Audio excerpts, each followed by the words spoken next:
बिस्मिल्लाहिर्रहमानिर्रहीम। आज constitution of Pakistan का चैप्टर नंबर 2 है। इस चैप्टर के अंदर हमने 7 और 8 आर्टिकल को डिस्कस कर लिया है, लेकिन आज हम इस चैप्टर 2 के अंदर 9 और 10 आर्टिकल को डिस्कस करेंगे। तो अगर आप पहली बार हैं तो इस चैनल को सब्सक्राइब शेयर लाजमी करें। तो लेट्स गो, हम पढ़ते हैं आर्टिकल 9। आर्टिकल 9 का जो पहली जो हेडिंग है वो सिक्योरिटी ऑफ पर्सन, यानी जो भी शख्स है पाकिस्तान के अंदर, चाहे वो माइनॉरिटी का हो चाहे वो किसी भी रिलीजन का हो, लेकिन उसकी जो हिफाजत का ज़िम्मा भी इस आइन में मेंशन किया गया है।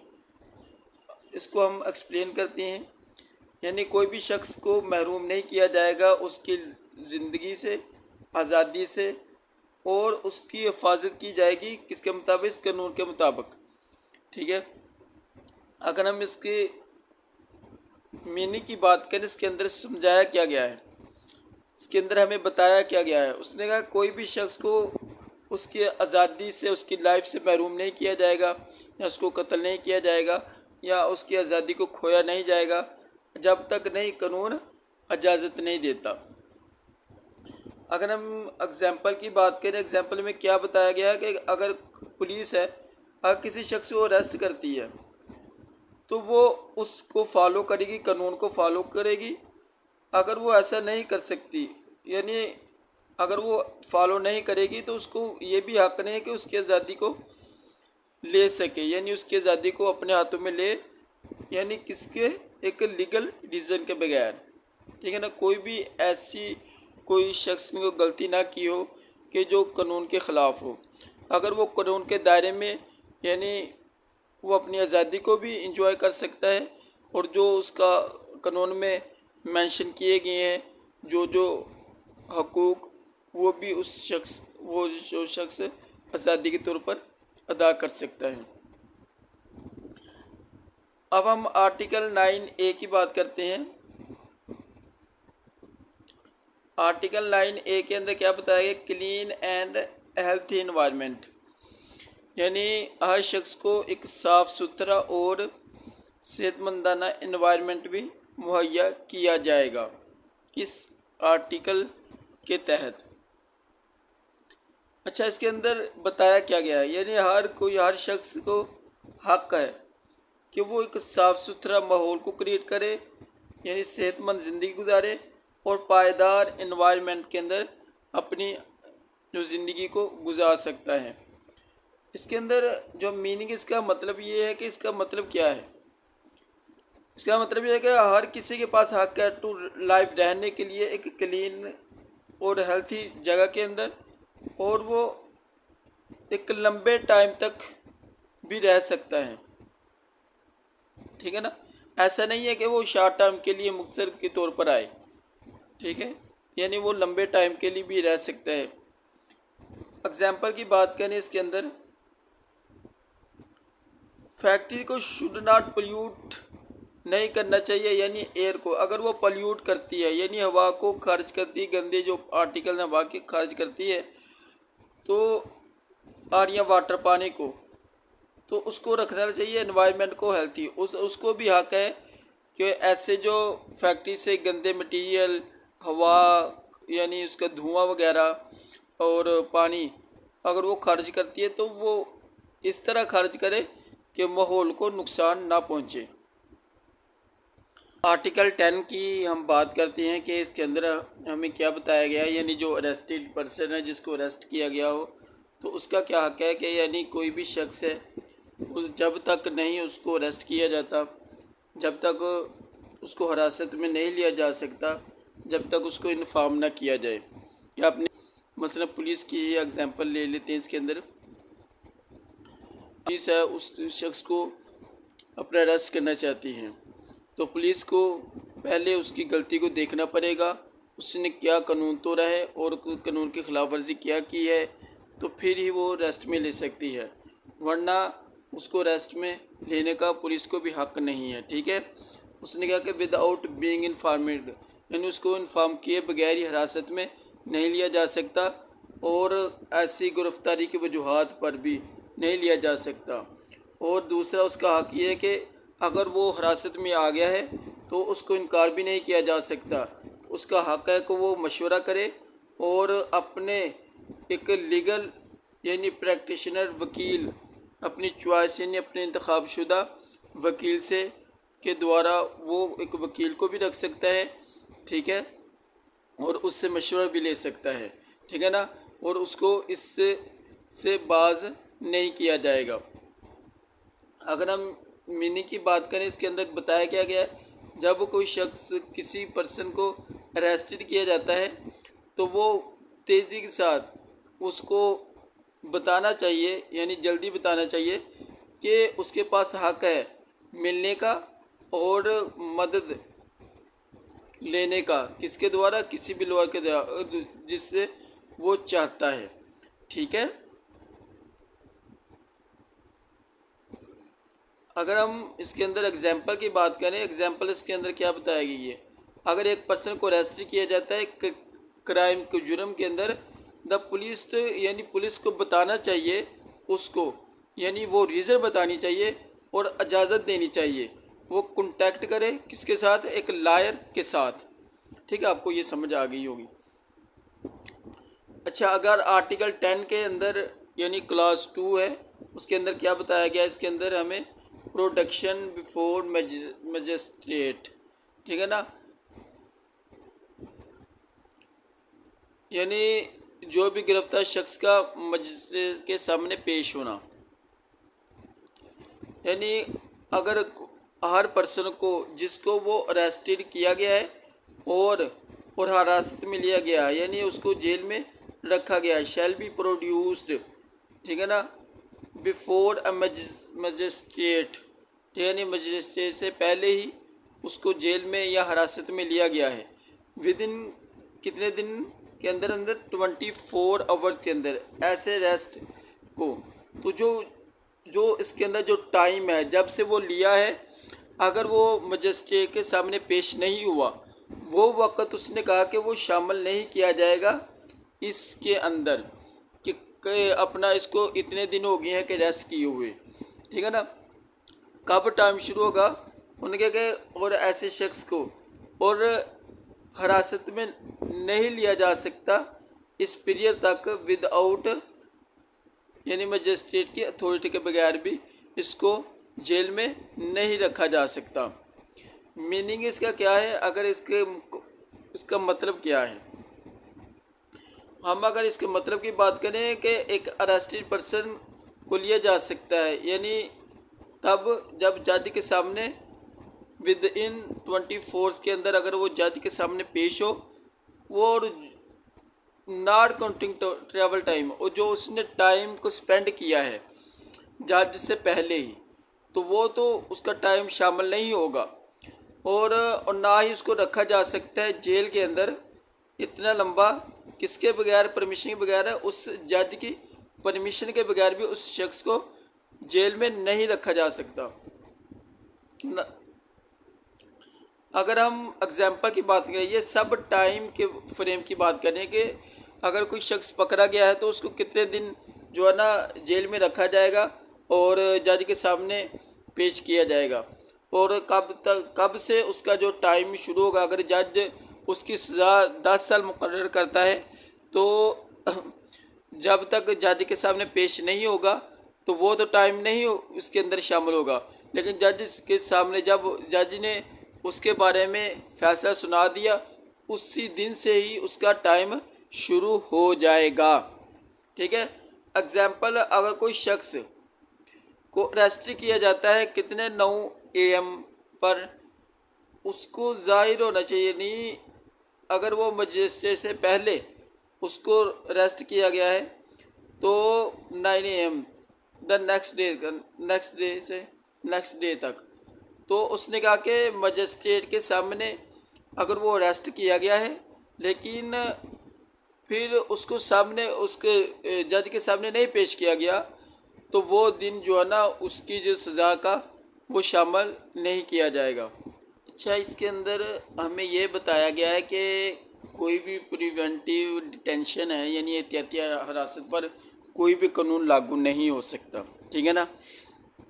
अगर मिसाल के तौर पर कोई दहशतगर्द है तो उसको पकड़ सकती हैं कि अगर वो उसको कंट्री के अंदर खौफ है, कंट्री का ख़दशा है कि कंट्री को नुकसान ना पहुंचाए, ठीक है ना, और जुर्म के अंदर मुलव्वस हो, तो उसके ऊपर ये नहीं है कि उसको पहले बताया जाए तो फिर ही उसको पकड़ा जाए, और ना ही जज के सामने उसको पेश किया जाएगा।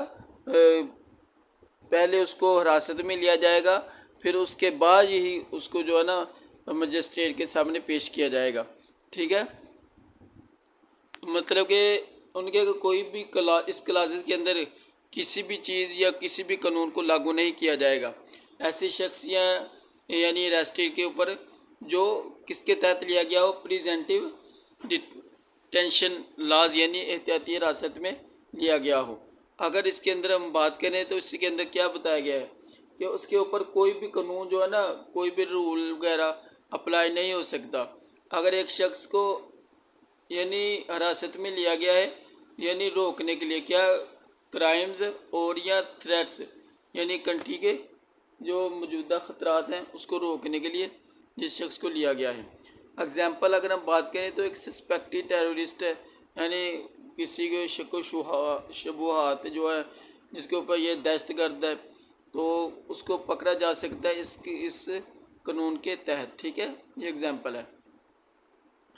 अगर हम आर्टिकल 10(4) क्लास की बात करें, इसके अंदर हमें क्या बताया गया है कि जो हदूद है यानी जो प्रिवेंटिव डिटेंशन लॉज यानी एहतियाती हिरासत की जो कुछ लिमिट्स बताई गई हैं। ठीक है, वो लिमिट्स क्या है डिस्कस करते हैं हम। यानी कोई भी कानून फॉर प्रिवेंटिव डिटेंशन यानी एहतियाती हिरासत के लिए कानून शैल बी मेड नहीं बनाया गया। मैंने आपको बताया था ना पिछले अपना आर्टिकल के अंदर, वही इसके अंदर बताया, सिवाय उसके कौन सा जो डील करता है किसी शख्स के यानी acting in a way harmful नुकसानदेह टू द इंटेग्रिटी। उसने कहा कि कोई भी कानून इसके अंदर लागू नहीं हो सकता सिवाय उस शख्स के जो अमल करता है यानी कोई नुकसान पहुंचाता है यानी सालमियत को यानी अमन को, पाकिस्तान के अमन को नुकसान पहुंचाता है, सिक्योरिटी को और या डिफेंस ऑफ पाकिस्तान की डिफेंस को या पब्लिक ऑर्डर को, पब्लिक के कानून को, या जो बरकरार रहते हुए सप्लाईज और सब्सिडी की यानी जो बरकरार शुदा मुकर्रर शुदा जो कानून है उनको नुकसान पहुंचाता है। और नो ऐसे कोई भी ऐसा लॉ भी अप्लाई नहीं हो सकता अथोराइज पर यानी अथोराइज डिटेंशन के ऊपर बियॉन्ड तक 3 मंथ्स तक, जब तक नहीं, कब तक नहीं, जब तक रिव्यू नहीं लिया जा सकता, रिव्यू बोर्ड के ज़रिए जब तक उसका मुकम्मल तौर पर जायज़ा नहीं लिया जा सकता उस वक़्त तक उसके ऊपर कोई कानून लागू नहीं हो सकता। अगर हम बात करें इसके मीनिंग, इसके अंदर समझाया क्या गया है, हमें बताया क्या गया है कि जो प्रिवेंटिव डिटेंशन लॉज है ना सिर्फ लोगों के लिए खतरा की घंटी है बल्कि पाकिस्तानी लोगों की हिफाजत की भी खतरे की घंटी है, और पब्लिक पीस यानी अवामी अमन को ख़राब करने के लिए भी ये एक हार्मफुल है।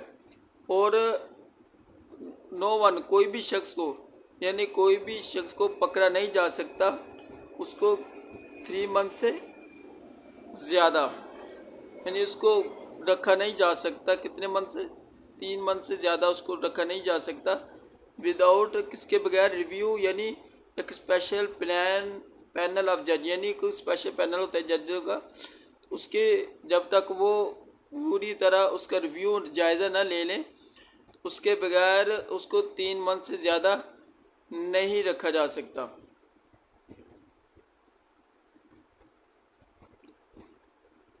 अगर हम इसके एग्जाम्पल की बात करें, एग्जाम्पल में क्या बताया गया है, एग्जाम्पल में अगर कोई शख्स को सस्पेक्टेड यानी शक की बुनियाद पर उसको पकड़ा गया है तो वो कैन नॉट बी हेल्ड, उसको इतना लंबा नहीं रखा जा सकता, कितने लंबा, 3 मंथ से ज़्यादा उसको नहीं रखा जा, जब तक नहीं क्या रिव्यू बोर्ड उसका मुकम्मल तौर पर जायज़ा न ले। रिव्यू बोर्ड कौन सा है, यानी स्पेशल पैनल ऑफ जजेस। ठीक है, अब हम आर्टिकल 10 की बात करते हैं। क्लास 5 है।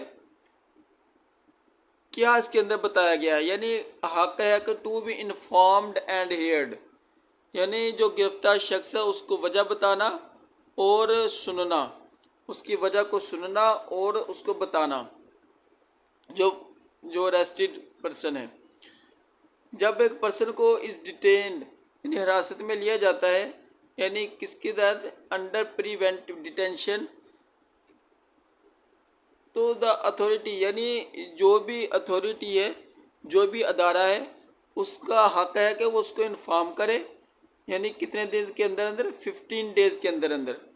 ठीक है ना, क्या बताए, उसकी रीज़न बताए और उसको इजाज़त दे, यानी जवाब देने के लिए। ठीक है, अच्छा, इसके अंदर बताया क्या गया है, यानी इसका मुकम्मल मतलब क्या है।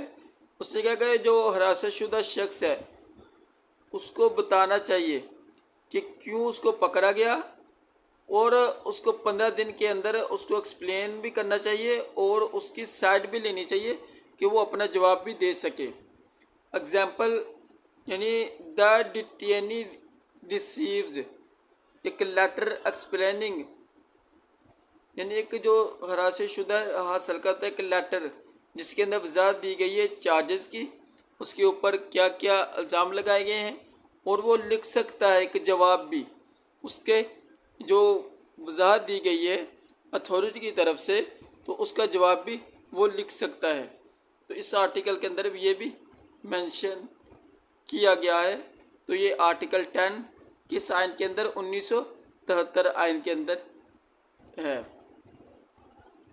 अब हम आर्टिकल 10 क्लॉज 6 की बात करते हैं कि प्रोविजन ऑफ रेलिवेंट डॉक्यूमेंट्स, यानी जो दस्तावेज़ की फराहमी है उसके बारे में आर्टिकल 10 क्या कहता है कि जितने भी ऑल रेलिवेंट डॉक्यूमेंट्स जो दिए जाने चाहिए किसको, रिव्यू बोर्ड को, जब तक नहीं ज़रूरी हो, यानी फॉर किसके लिए, पब्लिक इंटरेस्ट, यानी पब्लिक मफादात के लिए ज़रूरी ना हो।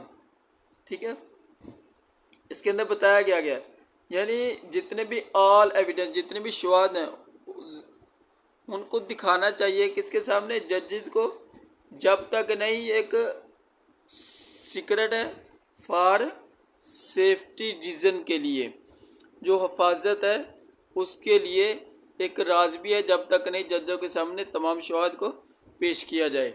एग्जाम्पल की बात करें तो जो सीक्रेट सिक्योरिटी, यानी जो खुफिया जो सिक्योरिटी है वो फाइल करती है किसको, मे नॉट भी शेयर नहीं कर सकती जब तक नहीं एक वैलिड रीज़न उनके सामने आ जाता या वो नहीं देती। आर्टिकल 10 क्लास 7 की बात करें, मैक्सिमम पीरियड ऑफ डिटेंशन, यानी जो हिरासत शुदा आदमी है उसका जो मैक्सिमम ड्यूरेशन कितना होगा, यानी उसका जो विद इन 20 मंथ, पहला जो हिरासत शुदा का जो मंथ है कितने, यानी 2 साल तक कोई भी शख्स, किसी भी शख्स को डिटेन नहीं किया जाना चाहिए मोर देन 8 मंथ से ज़्यादा, फॉर पब्लिक ऑर्डर केसेस, यानी जो पब्लिक जो कानून के लिए, या 12 मंथ दूसरा केस है, एक्सेप्ट सिवाय उन वर्किंग के जो दुश्मन के लिए हो, और या कोई भी ऐसा काम करता हो कोई एंटी नेशनल एक्ट्स हो, यानी जो कौम को नुकसान पहुंचाता हो। मीनिंग इसकी अगर हम बात करें, इसका मतलब क्या है, यानी एक लिमिट है, कितनी लिमिट है कि कितने लंबे तक लिमिट है कि कोई भी शख्स को हिरासत में नहीं लिया जा सकता, किसके तहत, प्रिवेंटिव लॉज, यानी प्रिवेंटिव लॉ के तहत नहीं लिया जा सकता, एक्सेप्ट सिवाय उनके जो ख़तरा, यानी जो ख़तरे की घंटी बजाते हैं, जो नुकसान पहुंचाने की कोशिश करते हैं किसको, कंट्री को, ठीक है। मसलन एग्जाम्पल अगर हम इसके देखें तो क्या है, एक स्पाई है जिसको पकड़ा गया है लॉन्गर देन अदर, दूसरों से लंबा एक शख्स को पकड़ा जा सकता है इस रूल के तहत।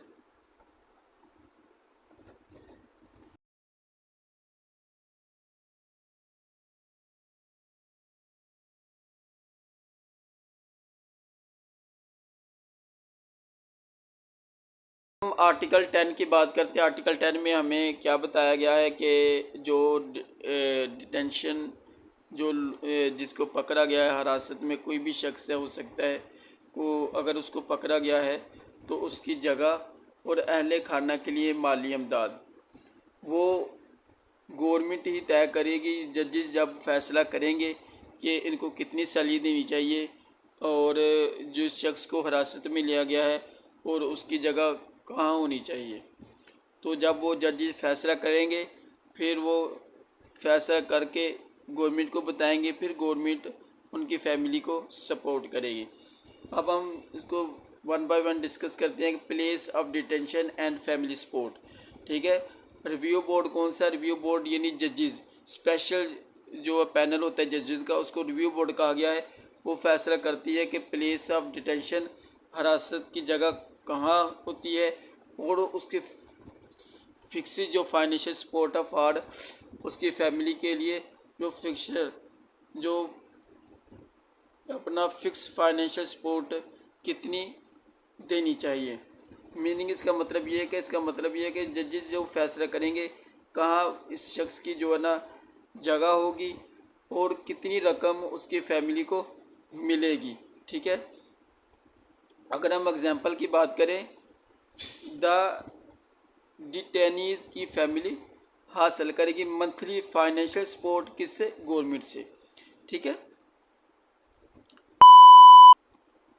अच्छा, इसके अंदर आर्टिकल 10 है, क्लास 9 है। इसके अंदर क्या हमें बताया गया है? देखो, इसके अंदर उसने कहा कि अगर कोई यानी दूसरे फॉरेन कंट्री का कोई दुश्मन है, ठीक है ना, अगर वो हमारे मुल्क में आता है, ठीक है ना, उसके ऊपर ये कानून लागू नहीं होगा, ठीक है, कि उसकी फैमिली को सपोर्ट दी जाए, ठीक है ना। तो इसके अंदर उसने कहा कि ये रूल्स डू नॉट अप्लाई नहीं किए जाएंगे किसके ऊपर? एनिमी अलाइंस यानी दुश्मन मुल्क के शहरी के ऊपर ये कानून नाफज नहीं किए जाएंगे। मीनिंग इसका क्या है कि फॉरेन एनिमीज़ यानी बाहर ममालिक के जो दुश्मन है उसको नहीं लिया जाएगा इस हिफाजत से। एग्जाम्पल इसकी क्या है कि एक स्पाई है, कोई भी शख्स है यानी दूसरे कंट्री का है, वो उसके साथ इस तरह का सलूक नहीं किया जाएगा इस लॉ के तहत, जो हम आर्टिकल 10(8) में पढ़ चुके हैं। 10(a) की बात करते हैं, मुनसिफाना समात और कानूनी तरीक़ाकार। अगर कोई भी शख्स हिरासत में लिया है, चाहे वो क्रिमिनल चार्ज के अंदर हो, चाहे वो चोरी के अंदर हो, तो उसको भी एक कानून की हैसियत के अंदर ही पूरी तरीके से उसको इज़्ज़त दी गई है, क्योंकि जब भी उसके ख़िलाफ़ मुकदमा होगा तो उसको इतनी की इजाज़त दी गई है कि वो अपने जो है ना लीगल शवाहद को, ठीक है ना, वो पेश कर सकता है। अगर वो शवाहद ठीक हुए तो उसको उस जो है ना सज़ा से आज़ाद भी किया जा सकता है।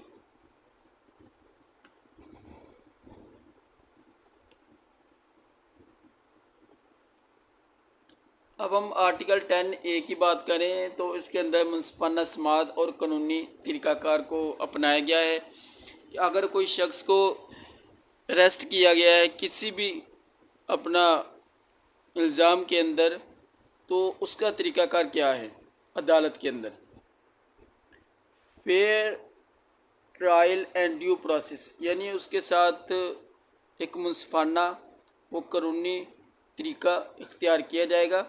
मतलब कि फॉर डिटरमाइनिंग सिविल राइट्स, जो इनके लिए भी, और या किसी भी क्रिमिनल चार्ज, ठीक है ना, यानी क्रिमिनल कोई भी जो इल्ज़ाम लगाया गया है, इसकी किसी भी क्रिमिनल चार्ज के अंदर एक पर्सन को इतनी की इजाज़त दी गई है किसके द्वारा, एक fair trial and due process से,